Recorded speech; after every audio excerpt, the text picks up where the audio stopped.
Welcome to our YouTube channel. আজ আমরা পড়ব কেলাসাকার কঠিন অর্থাৎ ক্রিস্টালাইন সলিড। দেখো, আমরা সলিড কি আমরা জানি, পদার্থ তিন রকম হতে পারে, কঠিন, তরল, গ্যাসীয়। তার মধ্যে কঠিন হচ্ছে একটা পদার্থের অবস্থা যেখানে কি হয় না, ওর মধ্যে যে অণুগুলো থাকে তাদের মধ্যে আন্তরাণবিক আকর্ষণ বল অত্যন্ত বেশি হয় এবং অণুগুলোর মধ্যে কিন্তু দূরত্ব একদম থাকেই না, এবং দুটো অণুর মধ্যে ফাঁকা স্থান খুব কমই থাকে।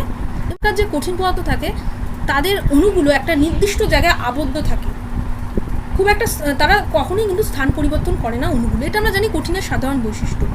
এবার এই কঠিনগুলোর মধ্যে কোনগুলোকে আমরা কেলাসাকার কঠিন বলবো সেটাই আজ আমরা জানব। কেলাসাকার কঠিনে কি হয় না, গঠনকারী কণাগুলো, সেটা অণু হতে পারে, পরমাণু হতে পারে, আয়ন, এরা সুষমভাবে পর্যায়ক্রমে সুশৃঙ্খলভাবে বহু দূর পর্যন্ত বিস্তৃত থাকবে। তাহলে কঠিনটা কী নিয়ে গঠিত হতে পারে? অণু, পরমাণু, আয়ন নিয়ে গঠিত হতে পারে, কিন্তু অণুগুলোর এমনভাবে অ্যারেঞ্জমেন্ট থাকবে সেটা অর্ডারলি হবে এবং রিপিটেডলি হবে এবং সেটা একটা সুশৃঙ্খলভাবে হবে। তাহলে দুটো ওয়ার্ড সবসময় মনে রাখতে হবে, অর্ডারলি এবং রিপিটেডলি। যেমন দেখো, এখানে আমরা খাবার নুনের কথা বলেছি, আমরা জানি খাবার নুনের সংকেত হচ্ছে সোডিয়াম ক্লোরাইড। সোডিয়াম ক্লোরাইডে তাহলে এখানে গঠনকারী কণা কী কী? Na+ আয়ন আর হচ্ছে Cl- আয়ন। এরা দেখো এখানে আয়নগুলো দেখো রিপিটেডলি এবং অর্ডারলি সুষমভাবে পর্যায়ক্রমে কিন্তু বিন্যস্ত রয়েছে। তাহলে এটা একটা ক্রিস্টাল। আমরা যে খাবার লবণ খাই সেটা কিন্তু একটা ক্রিস্টাল। এছাড়াও sucrose, sodium, potassium chloride, quartz, এগুলো হচ্ছে এক একটা কেলাসাকার কঠিন পদার্থ। তাহলে কেলাসাকার কঠিন পদার্থ কাকে বলে মোটামুটি একটা আইডিয়া পেলাম। এবং কেলাসাকার কঠিন পদার্থ কী হবে না, অনেকগুলো ছোট ছোট ক্রিস্টাল নিয়ে গঠিত হবে যাদের নির্দিষ্ট একটা জিওমেট্রিক্যাল শেপ থাকবে। যেমন আমরা ধরো চিনি তো সুক্রোজ, তো চিনিতে কি দেখি ছোটো ছোটো ছোটো ছোটো দানা টাইপের থাকে যেটা একটা নির্দিষ্ট জ্যামিতিক শেপ থাকে। সেই জ্যামিতিক শেপ দেখো আমরা জানি অনেক রকম হতে পারে, ঘনক হতে পারে, আয়তঘনক হতে পারে, সামান্তরিক ঘনক হতে পারে, অনেক রকম হতে পারে। তার মানে কি না, ক্রিস্টাল নিয়ে গঠিত হবে, যে ক্রিস্টালগুলো একটা নির্দিষ্ট জ্যামিতিক আকার বিশিষ্ট হবে। কঠিন পদার্থের মধ্যে এটা রিজিড হবে এবং ইনকম্প্রেসিবল হবে,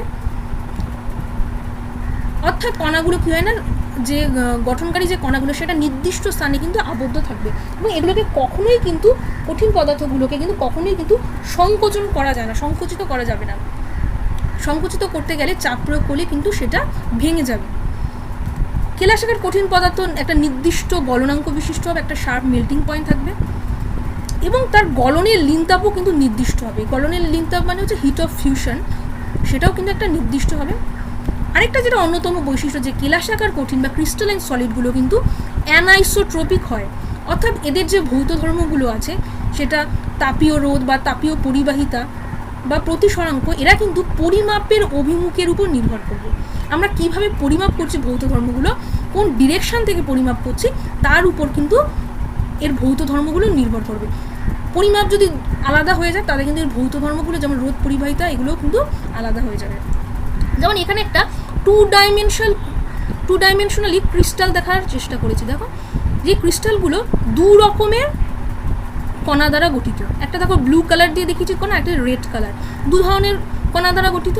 এখানে দেখো এবি রেখা, ধরো আমি এবি রেখা বরাবর মাপলাম, এবি রেখার উভয় পাশেই দেখো চারটে চারটে করে কণা রয়েছে, দুটো লাল কণা রয়েছে আর দুটো নীল কণা রয়েছে, লালের পর নীল, লালের পর নীল, এরকম দুটো রয়েছে।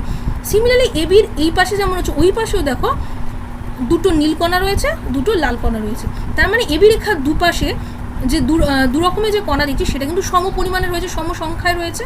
কিন্তু যদি এবার ধরো আসি আমি সিডি রেখা বরাবর যদি মাপি, উভয় দিকে কিন্তু লাল, একদিকে দেখো চারটে লাল বল রয়েছে আর এদিকে চারটে নীল কণা রয়েছে, চারটে লাল কণা রয়েছে, চারটে নীল কণা রয়েছে। তাহলে উভয় দিকে কিন্তু সমসংখ্যায় কণা থাকলেও কণাগুলোর প্রকৃতি কিন্তু এক নয়। এই কারণে কি হবে না, এদের যে আমরা যখন ভৌত ধর্ম দেখব সেই ভৌত ধর্মগুলো কিন্তু আলাদা হবে। যেমন ধরো আমরা জানি অভ্র বা মাইকা, যদি আমি লম্বভাবে বল প্রয়োগ করি তাহলে কিন্তু এটা ভাঙে না, কিন্তু যদি ওকে আমি আনুভূমিকভাবে বল প্রয়োগ করি তাহলে কিন্তু খুব সহজেই ভেঙে যায়। এবার আমরা পড়ব এলিমেন্টস অফ ক্রিস্টাল। আমরা বলেছি ক্রিস্টাল কি না, ক্রিস্টাল হচ্ছে কতগুলো ছোটো ছোটো ক্রিস্টালের সমন্বয় কিন্তু অ্যাকচুয়ালি আমাদের ক্রিস্টালাইন সলিডটা তৈরি হয়। এবং ক্রিস্টাল হচ্ছে একটা নির্দিষ্ট জ্যামিতিক আকার বিশিষ্ট এবং যার গঠনকারী অণুগুলো পর্যায়ক্রমে বিন্যস্ত থাকে, সুশৃঙ্খলভাবে সুষমভাবে পর্যায়ক্রমে বিন্যস্ত থাকে, তো সেটাকে আমরা ক্রিস্টাল বলি। এবং এবারে ক্রিস্টালের কিছু এলিমেন্টসগুলো আমরা জেনে নিই কী কী থাকে একটা ক্রিস্টালের মধ্যে। প্রথমেই বলেছি ক্রিস্টাল একটা নির্দিষ্ট জ্যামিতিক আকার বিশিষ্ট। দেখো এখানে একটা আমরা নির্দিষ্ট জ্যামিতিক আকার বিশিষ্ট নিয়েছি। যে এলিমেন্টসগুলো আমরা পড়বো সেটা হচ্ছে একটা হচ্ছে পৃষ্ঠতল, ধার, আন্তঃপৃষ্ঠীয় কোণ আর ক্রিস্টালোগ্রাফিক অ্যাক্সিস ও ইন্টারসেপ্টস, এগুলো আমরা পড়বো। দেখব যে একটা ক্রিস্টালের যে নির্দিষ্ট জ্যামিতিক আকার রয়েছে তার পৃষ্ঠদেশগুলো কিন্তু কতগুলো প্লেন দ্বারা গঠিত। দেখো এখানে একটা যদি আমরা ক্রিস্টাল ধরি, তাহলে দেখব যে তার পৃষ্ঠদেশগুলো দেখো কতগুলো প্লেন বা সমতল দ্বারা গঠিত। এই যে প্লেন বা সমতল এগুলোকে কিন্তু বলবো, এই যে দেখো এটা প্লেন বা সমতল, এইটাকে কিন্তু আমরা বলছি ফেস। এবার ধার কোনটাকে বলবো, ধরো এই একটা পৃষ্ঠতল ফেস, এই একটা ফেস, এই দুটো ফেস যেখানে মিট করেছে, যে মিলন রেখা, সেটাকে আমরা বলবো কিনারা বা ধার বা এজ। আর থার্ড ইন্টারফেশিয়াল অ্যাঙ্গেল কাকে বলবো না, দেখো দুটো ফেস, ধরো এই একটা ফেস, এই একটা ফেস, এই একটা ফেস, এই দুটো ফেসের মধ্যে যে অ্যাঙ্গেল, আবার দেখো এই একটা ফেস, এই একটা ফেস, তাহলে এই যে অ্যাঙ্গেলগুলো, এই অ্যাঙ্গেলগুলোকে আমরা বলবো কিন্তু ইন্টারফেশিয়াল অ্যাঙ্গেল। তাহলে দুটো পৃষ্ঠতলের মধ্যে মধ্যবর্তী যে কোণ থাকবে তাকে আমরা বলবো ইন্টারফেশিয়াল অ্যাঙ্গেল। এবার নেক্সট হচ্ছে আমরা আসি ক্রিস্টালোগ্রাফিক অ্যাক্সিসকে। আমরা কি করতে পারি যে কোনো ক্রিস্টালের 3 ডাইমেনশনাল স্ট্রাকচারকে খুব সহজে বোঝার জন্য আমরা কি করব না, ক্রিস্টালের মধ্যে কোনো একটা পয়েন্টকে মূল বিন্দু ধরে 3টে অক্ষ কল্পনা করতে পারি। একটা এক্স অক্ষ, একটা ওয়াই অক্ষ, একটা জেড অক্ষ। এগুলো কিন্তু অসামতলিক, মানে প্ল্যানার নয়। এই যে অ্যাক্সিসগুলো আমরা কল্পনা করছি সেগুলো কিন্তু প্ল্যানার নয়, এবং এদের মধ্যে কিন্তু অ্যাঙ্গেল 90 ডিগ্রি কখনো হতেও পারে বা নাও হতে পারে। তাহলে এই অ্যাক্সিসগুলোকে আমরা কিন্তু বলবো ক্রিস্টালোগ্রাফিক অ্যাক্সিস। এবার দেখো কোনো একটা পৃষ্ঠতল, কোনো একটা ফেস এক বা একাধিক ক্রিস্টালোগ্রাফিক অ্যাক্সিসকে কিন্তু ছেদ করতে পারে। কি বললাম, কোনো একটা ফেস বা পৃষ্ঠতল একটা ক্রিস্টালোগ্রাফিক অ্যাক্সিসকে, একটা বা দুটো ক্রিস্টালোগ্রাফিক অ্যাক্সিসকে বা তার থেকেও বেশি ক্রিস্টালোগ্রাফিক অ্যাক্সিসকে কিন্তু ছেদ করতে পারে। যেমন দেখো এখানে একটা ফেস যদি ধরি এ বি সি, এটা হচ্ছে একটা কিনা আমি ধরে নিচ্ছি ফেস। এই ফেসটা দেখো এক্স অ্যাক্সিসকে এ বিন্দুতে ছেদ করেছে, ওয়াই অ্যাক্সিসকে বি বিন্দুতে ছেদ করেছে, এবং জেড অ্যাক্সিসকে দেখো সি বিন্দুতে ছেদ করেছে। তাহলে এই যে ও এ মূল বিন্দু থেকে যেখানে ছেদ করেছে, এই দূরত্বটাকে বলবো কিন্তু আমরা ইন্টারসেপ্ট বা অন্তর্খণ্ড। ও বি ও সিও কিন্তু এখানে ইন্টারসেপ্ট আমরা বলবো। এখানে দেখো দুটো ক্রিস্টালোগ্রাফিক অ্যাক্সিসের মধ্যে যে অ্যাঙ্গেল রয়েছে সেগুলোকে আমরা আলফা, বিটা এবং গামা দ্বারা কিন্তু প্রকাশ করতে পারি, যেগুলোকে বলে হচ্ছে কিন্তু ইন্টারঅ্যাক্সিয়াল অ্যাঙ্গেল। এবার আমরা পড়ব space lattice and unit cell. আমরা জানি না কেলাসের মধ্যে কি থাকে না, কতগুলো অণু থাকতে পারে বা পরমাণু থাকতে পারে বা আয়ন থাকতে পারে, যেগুলো সুষম ও পর্যায়ক্রমিকভাবে ত্রিমাত্রিকভাবে যদি অ্যারেঞ্জমেন্ট থাকে বা বিন্যস্ত থাকে তাহলে কিন্তু সেটা ক্রিস্টাল গঠন করে। এবং যে ক্রিস্টালে গঠনকারী যে অণু, পরমাণু, আয়ন রয়েছে সেগুলোকে আমরা বলতে পারি বেসিস বা মোটিভ। এবার দেখো আমি যদি এখানে দেখো একটা আমি উদাহরণ দিয়ে বোঝাই, ধরো এটা একটা কার্বন ডাইঅক্সাইডের ক্রিস্টাল। কার্বন ডাইঅক্সাইডের ক্রিস্টাল দেখো কিভাবে তৈরি হয়েছে। এগুলো দেখো কার্বন ডাইঅক্সাইডের অণু, মাঝেরটা হচ্ছে সি, যেটা রেড কালার, এটা হচ্ছে সি, আর দুপাশে রয়েছে কিন্তু অক্সিজেন পরমাণু। তো এই নিয়ে কি হয়েছে না, কার্বন ডাইঅক্সাইড একটা অণু তৈরি হয়েছে। তাহলে এই কার্বন ডাইঅক্সাইডের অণুগুলো দেখো পর্যায়ক্রমে এবং সুষমভাবে বিন্যস্ত হয়ে কিন্তু কার্বন ডাইঅক্সাইডের এই ক্রিস্টালটা তৈরি করেছে। তাহলে এখানে মোটিভটাকে কার্বন ডাইঅক্সাইড অণু। এবার যদি আমি কি করি না, যদি কার্বন ডাইঅক্সাইড অণুগুলো বা মোটিভগুলোর জায়গায় আমি কতগুলো পয়েন্ট নিই, সেই পয়েন্টগুলোকে যদি আমি পরস্পর যোগ করি তাহলে একটা 3 ডাইমেনশনাল একটা জালক পাবো। কি বললাম না, কেলাস গঠনকারী যে বিন্দুগুলো রয়েছে, কি বললাম না, কেলাস গঠনকারী যে মোটিভগুলো রয়েছে, এখানে যেমন রয়েছে অণু, কার্বন ডাইঅক্সাইডের ক্রিস্টালের ক্ষেত্রে মোটিভটাকে কার্বন ডাইঅক্সাইড অণু, তার জায়গায় যদি আমি কতগুলো, তার অবস্থানের জায়গায় যদি আমি কতগুলো বিন্দু নিই, সেই বিন্দু দ্বারা সূচিত করলে যে আমি 3 ডাইমেনশনাল স্ট্রাকচার পাচ্ছি সেটাই হচ্ছে কিন্তু ল্যাটিস। এবং এই যে আমরা পয়েন্টগুলোকে নিচ্ছি, পয়েন্টগুলোকে আমরা কিন্তু বলবো ল্যাটিস পয়েন্ট। তাহলে এবার আমরা পড়বো, স্পেস ল্যাটিস পড়া হয়ে গেল, এবার আমরা পড়বো ইউনিট সেল। ইউনিট সেল কি? ইউনিট সেল বোঝানোর আগে তোমাদের একটা ছোট করে বোঝাই। যেমন আমাদের ঘরের দেওয়াল থাকে, ধরো কোনো একটা দেওয়াল কী নিয়ে তৈরি হয় না?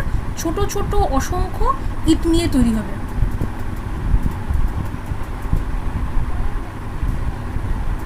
তাহলে এটা যদি পুরোটা যদি একটা স্পেস ল্যাটিস হয়, তাহলে এই ছোট ছোট যে ইটগুলো কিন্তু আমরাকে ইউনিট সেল বলতে পারি। এবার আমি সেটা সত্যিকারে দেখানোর চেষ্টা করছি। দেখো আমরা প্রথমে একটা দ্বিমাত্রিক স্কোয়ার ল্যাটিস নিলাম। দ্বিমাত্রিক স্কোয়ার ল্যাটিস মানে এই যে পুরো ল্যাটিসটা, দেখো,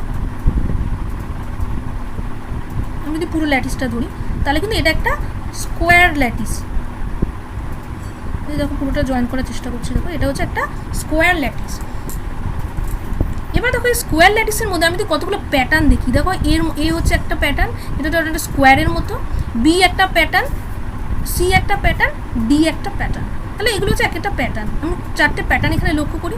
4টে প্যাটার্নের মধ্যে দেখো এ প্যাটার্ন এবং ডি প্যাটার্নকে যদি আমি পর্যায়ক্রমিকভাবে এবং সুষমভাবে বিন্যস্ত করি তাহলে কিন্তু আমি পুরো স্কোয়ার ল্যাটিসের স্ট্রাকচারটা পাই। যেমন ধরো ছোটো ছোটো এ স্ট্রাকচারটা, আরও এ স্ট্রাকচারকে যদি আমি রিপিটেড কতগুলো এ স্ট্রাকচার নিই, রিপিটেডলি এবং অর্ডারলি যদি নিই এই স্ট্রাকচারটাকে, তাহলে কিন্তু আমি পুরো সামগ্রিক এই স্কোয়ার ল্যাটিসটা পাবো। সিমিলারলি ডিকেও যদি আমরা নিই, দেখো ডি যে প্যাটার্নটা রয়েছে সেটাকে যদি আমরা নিই তাহলেও কিন্তু আমরা দেখব রিপিটেডলি যদি সেগুলোকে পর্যায়ক্রমে এবং সুষমভাবে বিন্যস্ত করি তাহলেও কিন্তু আমি সমগ্র স্কোয়ার ল্যাটিসটা পাবো। এবং দেখো এর যে সিমেট্রি আর ডি এর যে সিমেট্রি সেটা কিন্তু পুরো স্কোয়ার ল্যাটিসটার সিমেট্রির অনুরূপ। কিন্তু এ এবং ডি এর মধ্যে ক্ষুদ্রতম কে এ, তাহলে একে কিন্তু আমরা বলবো ইউনিট সেল। একে আমরা বলবো কি না ইউনিট সেল। তার মানে একটা ল্যাটিসের মধ্যে ক্ষুদ্রতম একটা অংশ যার সিমেট্রি হচ্ছে পুরো ল্যাটিসটার মতো এবং যেটাকে রিপিটেডলি এবং অর্ডারলি সাজালে আমি পুরো ল্যাটিসটা পাবো, সেটাই হচ্ছে কিন্তু ইউনিট সেল।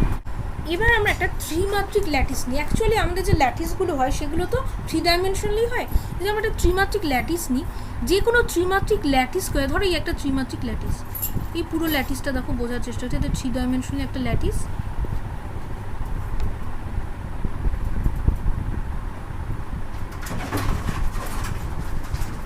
এটা একটা 3 ডাইমেনশনাল ল্যাটিস। তাহলে এই যে ল্যাটিসটা দেখো, এই ল্যাটিসটা কিন্তু অসংখ্য সামান্তরিক ঘনক নিয়ে গঠিত। এই দেখো অসংখ্য কিন্তু এই একটা সামান্তরিক ঘনক,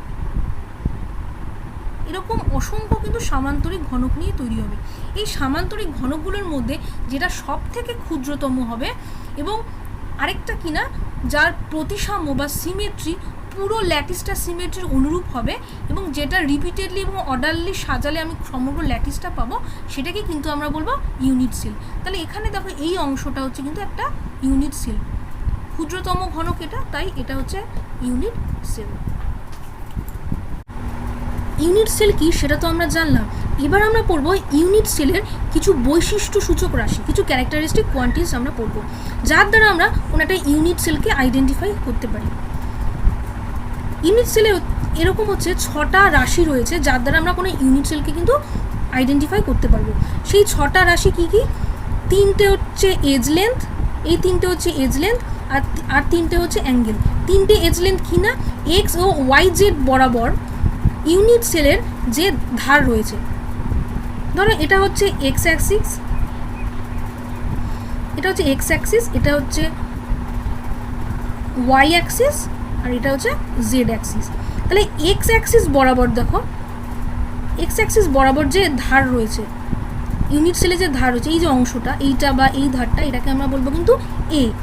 আবার ধরো ওয়াই অ্যাক্সিস বরাবর যে ধার রয়েছে ইউনিট সেলের, এটা হচ্ছে ওয়াই অ্যাক্সিস বরাবর যে ধার রয়েছে সেটা হচ্ছে বি।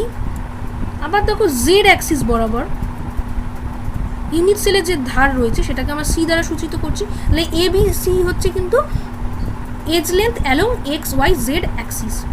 এছাড়াও আরও 3টে অ্যাঙ্গেল রয়েছে। 3টে অ্যাঙ্গেল কী কী? Alpha, beta, gamma. আলফা হচ্ছে কিনা হচ্ছে আলফা বিটা গামা হচ্ছে তিনটে অ্যাঙ্গেল, যেটা কিন্তু দুটো এজের মধ্যে, ধরো এই একটা এজ, এটা হচ্ছে ওয়াই এজ আর এটা হচ্ছে জেড এজ। ওয়াই এজ মানে এটা হচ্ছে বি এজ, মানে ওয়াই অ্যাক্সিস বরাবর বি এজ, আর জেড অ্যাক্সিস বরাবর সি এজ। এদের মধ্যে যে অ্যাঙ্গেলটা, এখানে কি অ্যাঙ্গেল আছে? Alpha angle. সিমিলারলি দেখো বিটা অ্যাঙ্গেল কার মধ্যে রয়েছে? জেড অ্যাক্সিস অ্যালং মানে হচ্ছে সি এজ এবং হচ্ছে বি এজ এবং এ এজ, সি এজ এবং বি এজের মধ্যে যে অ্যাঙ্গেলটা সেটা হচ্ছে বিটা। একইভাবে গামা দেখো, গামা হচ্ছে এটা হচ্ছে বি এজ আর এটা হচ্ছে এ এজ, এই দুটো এজের মধ্যে যে অ্যাঙ্গেল সেটা হচ্ছে কিনা হচ্ছে গামা। তাহলে আলফা বিটা গামা হচ্ছে তিনটে অ্যাঙ্গেল, যেটা দ্বারাও কিন্তু আমরা কোনো ইউনিট সেলকে আইডেন্টিফাই করতে পারি। এবার আমরা পড়বো different kinds of unit cell, অর্থাৎ বিভিন্ন রকম যে একক কোষগুলো রয়েছে সেটা আমরা পড়বো। আমরা জানি একক কোষের মধ্যে কী থাকে, বিভিন্ন ওর গঠনকারী কণা থাকে, সেটা অণু হতে পারে, পরমাণু হতে পারে, আয়ন। এবার যদি এমন হয় কোনো একটা, তাহলে আমরা 4 রকমের ইউনিট সেল পড়বো। একটা প্রিমিটিভ, একটা ফেস সেন্টার, বডি সেন্টার, আরেকটা পড়বো হচ্ছে এন্ড সেন্টার। তাহলে 4টে ইউনিট সেল আমরা পড়বো। এবার প্রিমিটিভ বা সরল একক কোষ কাকে বলবো? যে একক কোষের শুধুমাত্র কৌণিক বিন্দুগুলোতে ওর গঠনকারী কণা রয়েছে তাকে বলবো আমরা কিনা প্রিমিটিভ বা সরল কোষ। তাহলে দেখো এই যে এখানে আমি ইউনিট সেলটা এঁকেছি, তার শুধু কৌণিক বিন্দুতে, অ্যাঙ্গুলার পয়েন্টগুলোতে কিন্তু ওর গঠনকারী কণাগুলো রয়েছে, আর কোথাও নেই। তাহলে এটা হচ্ছে প্রিমিটিভ বা সরল একক কোষ। দ্বিতীয়ত রয়েছে দেখো ফেস সেন্টার বা পৃষ্ঠকেন্দ্রিক একক কোষ। এখানে কি আছে না, কৌণিক বিন্দুগুলোতে যেমন গঠনকারী কণাগুলো অবস্থান করছে, তেমনই ওর দেখো 6টা যে ফেস রয়েছে, 6টা ফেসেও কিন্তু একটা করে গঠনকারী কণা রয়েছে, প্রত্যেকটা ফেসে একটা করে গঠনকারী কণা রয়েছে। তারপরটা দেখো body centre unit cell. Body centre unit cell কি? এখানেও দেখো এদের যে কৌণিক বিন্দুগুলো রয়েছে সেখানে যেমন গঠনকারী কণাগুলো রয়েছে, তেমনই সমগ্র ইউনিট সেলটার ঠিক বডির যে সেন্টার একদম কেন্দ্রে কিন্তু একটা গঠনকারী কণা থাকবে। তাহলে এটা হলো বডি সেন্টার বা দেহকেন্দ্রিক একক কোষ। লাস্টলি আমরা পড়বো হচ্ছে এন্ড সেন্টার কোষ, এন্ড সেন্টার বা প্রান্তকেন্দ্রিক একক কোষ।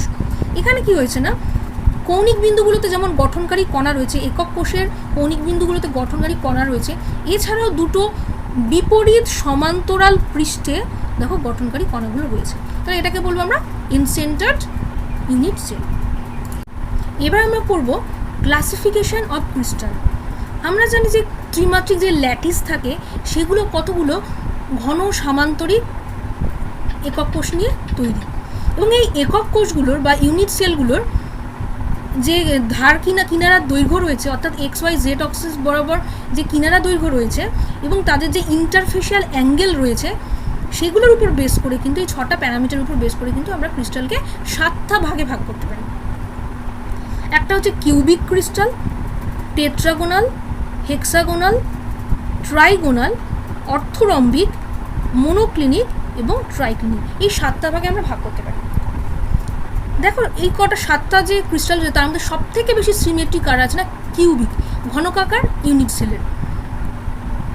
ঘনকাকার যে ক্রিস্টাল রয়েছে তার কিন্তু ইউনিট সেলের দেখো সিমেট্রি সবচেয়ে বেশি। এখানে A = B = C, কিনারা দৈর্ঘ্যগুলো সব সমান এবং আন্ত অক্ষীয় কোণ আলফা বিটা গামা প্রত্যেকটাই হচ্ছে 90 ডিগ্রি। তাহলে এটা হলো কিউবিক ক্রিস্টালের বৈশিষ্ট্য। এবং এর উদাহরণ হচ্ছে, কিউবিক ক্রিস্টালের উদাহরণ আছে সোডিয়াম ক্লোরাইড, হিরক, copper, zinc sulphide, potassium chloride ইত্যাদি।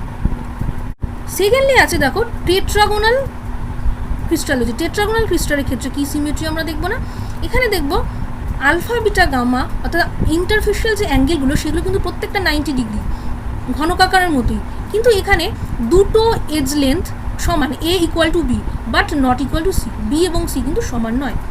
থার্ড আমরা দেখবো হেক্সাগোনাল ক্রিস্টাল। হেক্সাগোনাল ক্রিস্টালে কি আছে দেখো, হেক্সাগোনাল ক্রিস্টালে কিন্তু টেট্রাগোনালের মতোই দেখো দুটো এজ লেন্থ কিন্তু সমান, কিন্তু থার্ড এজ লেন্থের সাথে সমান নয়, মানে A = B but not equal two C। এবং এর যে ইন্টারফেশিয়াল অ্যাঙ্গেলগুলো রয়েছে দেখো, আলফা বিটা হচ্ছে 90 ডিগ্রি কিন্তু গামা হচ্ছে 120 ডিগ্রি। তো এখানে এর এক্সাম্পল রয়েছে zinc oxide, graphite etcetera. Fourthly আমরা দেখবো হচ্ছে রম্বোহেড্রাল বা ট্রাইগোনাল। এখানে কি আছে না, এর যে এজ লেন্থগুলো সমান, অনেকটা ঘনকাকারের মতো এজ লেন্থগুলো সমান, কিন্তু এর ইন্টারফেশিয়াল অ্যাঙ্গেলগুলো কিন্তু একটাও 90 ডিগ্রি নয়। ত্বকের কোণগুলো কিন্তু একটাও 90 ডিগ্রি নয়। তো এটা হচ্ছে রম্বোহেড্রন, এর এক্সাম্পলগুলো দেখো দেওয়া আছে। তারপর আমরা যাচ্ছি অর্থরম্বিক। অর্থরম্বিকের ক্ষেত্রে কী হয় না, এর দেখো ইন্টারফেশিয়াল অ্যাঙ্গেলগুলো দেখো কিউবিকের মতো সবই 90 ডিগ্রি, কিন্তু এর এজ লেন্থগুলো এ বি সি কোনোটাই সমান নয়, A not equal to B not equal to C. এর এক্সাম্পল আছে potassium nitrate, barium sulphate, rhombic sulphur ইত্যাদি। তারপর 6 আছে মোনোক্লিনিক। মোনোক্লিনিক ক্রিস্টালের ক্ষেত্রে কী দেখো, এর কিন্তু সিমেট্রি অনেকটাই কম, এর এজ লেন্থগুলো একটাও সমান নয়, A not equal to B not equal to C. তবে আলফা এবং গামা এই দুটো ইন্টারফেশিয়াল অ্যাঙ্গেল কিন্তু 90 ডিগ্রি এবং বিটা কিন্তু 90 ডিগ্রি নয়। উদাহরণ আছে monoclinic sulphur, sodium carbonate, lead chromate. তারপর লাস্টে আমরা চলে আসি যে ক্রিস্টাল, সেটা হচ্ছে ট্রাইক্লিনিক ক্রিস্টাল। এই ক্রিস্টালের মধ্যে কিন্তু কোনো রকম প্রায় সিমেট্রি নেই, এখানে এজ লেন্থগুলো যেমন সমান নয়, A not equal to B not equal to C, তেমন এর যে ইন্টারফেশিয়াল অ্যাঙ্গেলগুলো আছে সেগুলোও কিন্তু 90 ডিগ্রি নয়। Alpha not equal to beta not equal to gamma not equal to 90 degree, কোনোটাই 90 ডিগ্রি নয়। এর এক্সাম্পল হচ্ছে potassium dichromate, blue vitriol, boric acid. আমাদের চ্যানেলের অন্যান্য ভিডিওগুলো দেখার জন্য আমাদের চ্যানেলের ভিডিও সেকশন থেকে ভিডিওগুলো দেখতে পারো, অথবা প্লেলিস্ট থেকে ক্লাস 11 বা 12-এর ইউনিট অনুযায়ী যে প্লেলিস্টগুলো করা রয়েছে সেখান থেকে অতি সহজে ভিডিওগুলো তোমরা দেখতে পারো। যুক্ত হও আমাদের ফেসবুক গ্রুপ কেমিস্ট্রি অ্যান্ড বেঙ্গলিতে, ওখানে আমরা বিভিন্ন টপিকের ওপর প্রশ্ন উত্তর দেওয়া থাকি এবং মিনি টেস্ট দিয়ে থাকি। মিনি টেস্ট দেওয়ার মাধ্যমে তোমরা তোমাদের প্রিপারেশন সম্বন্ধে একটা ধারণা পেয়ে যাবে।